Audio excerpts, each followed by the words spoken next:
These are the final directions for the capitalist communist grading simulation. So we have the class split up into two, capitalists and communists. There are 10 people in the communist section, and their grade will be based on an average. Whatever they score, I'll divide by 10, and that will be the score for all members on this particular side of the room. On the capitalist side, you will be scored based on your performance during a series of in-class tasks. For example, let's say it's a reading and a question section. Maybe I might throw the question at you, explain Hegel's dialectic and how Marx wind up taking elements of that dialectic. If you're able to get that question right, you will get 100. If you get it wrong, you will get a 0. Those items will then be scored here. So let's say you get one right, you get one wrong, then that puts you at a 50 in this particular scenario here. Also keep in mind that both sides are going to pick a leader. So the leader on this side will be determined based on an election. So basically whoever wants to run, runs. So if like Michelle and Mike and Colt run, they want to run, then we would just have an election. Whichever of the three gets the most amount of votes, that person will be the leader. On the communist side, the two Politburo members, these two individuals, will determine who will run out of the list here. So they will pick, let's say, maybe they want Bob and Joe to be in an election. Bob and Joe will have an election, and then the other members will vote for those two particular candidates. They could also decide to elect themselves. So let's say Gio wants to be the leader on that side, and by all means, he can do that. So that's the way the elections are going to work. On the communist side, you are allowed to work collectively as a group. So let's say there is a reading that you are assigned as a class. The reading has about 10 questions. You are allowed to go into the hall, work together as a group. You can also determine out of your list how many people are going to participate, answer questions. So here you want to use the resources that your group members have. Let's say Jose definitely is somebody who likes to participate. Let's just say Shaniqua is somebody who simply knows communist ideology for some reason. She has the content. You probably want to rely on those individuals. Anybody on the group can decide to answer. So as long as you say, we're done answering whenever the question is asked, that's when I will stop scoring that particular group, and then your group will receive a score.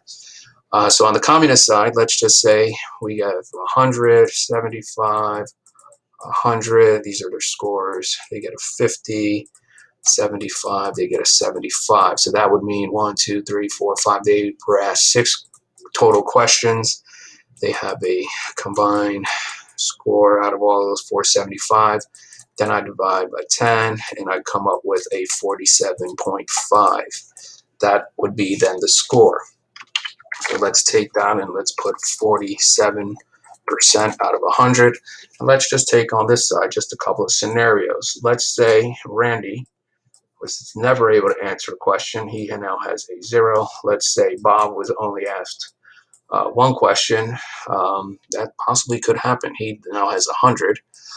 This individual over here, 100, then a 50. I'm going to divide by 2. And then that individual will end up with a 75.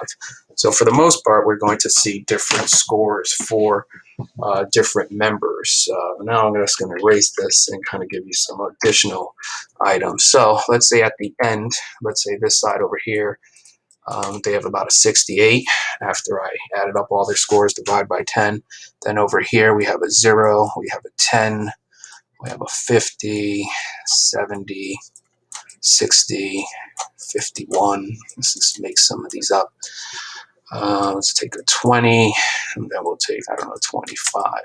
We would then come down here, and we will just determine their class within this, capitalist society here. So if you're homeless, let's say you have to earn a 0 to 10. If you're lower, you're, let's say, 11 to, 30, and then middle would be 31 to, let's do 59, and then upper is 60 to 100. We would then have to determine where those individuals stand. So these two individuals right here, they appear to be homeless. Well, my 11 to 30, do I have anybody 11 to 30? That does not look like. I'll have two right here. These are members of the lower class, 31 to 59. So now we have middle, middle, middle, and then these two individuals are upper. So that would be the class system, the system of stratification. Then we would go to the communist grading cards, and we would determine your class, and then we would work on this. And so if you notice here, we have various items. So depending on your class, if you're homeless, you have none of these items. However, you can ask somebody from the prior, from somebody from the upper class. So we had what? There were two people who were homeless. Lower, I think there was two. Middle, I think it was three, and then two people from the upper.